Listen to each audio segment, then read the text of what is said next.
Question number 6, Stuart Smith. Thank you, Mr Speaker. To the Minister for Economic Development, what reports has he received about diversification of the New Zealand economy? The Honourable Stephen Joyce. Mr Speaker, I've seen a number of recent reports which demonstrate that diversification. Despite the downturn in the dairy industry last year, our exports in the calendar year were up $1.9 billion to $69.3 billion. So even with a decline in dairy exports of $3 billion, the rest of the export economy grew by $4.9 billion. Tourism is up.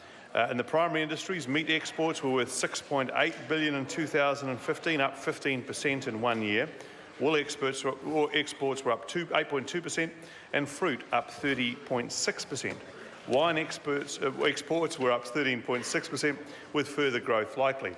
I'm advised that just in the members area of Marlborough, there were 2,000 hectares of new plantings last spring, with another 2,000 hectares in the next year.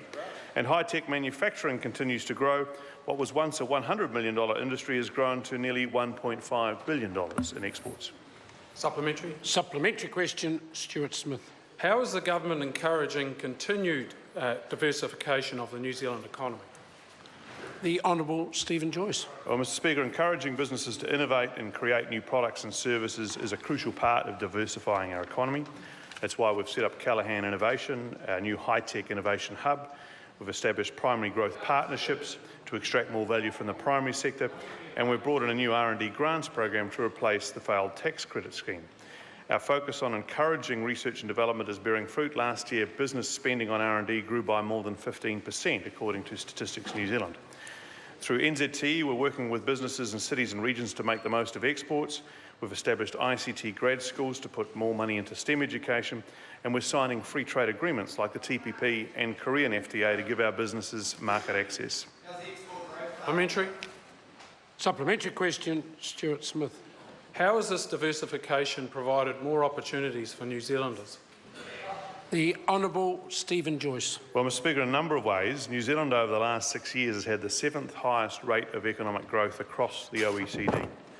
And despite gloom and gloom from some quarters, New Zealand has the 3rd highest rate of employment in the OECD. We've had employment growth of 10% over the last 6 years, and also 10% growth in total hours worked. This is having a positive effect on wages. From 2003 to 2008, prior to the GFC, real wage growth over that period was just 5%. In the last 6 years, real wage growth has been 8.7%. Yes, it has. Question number 7,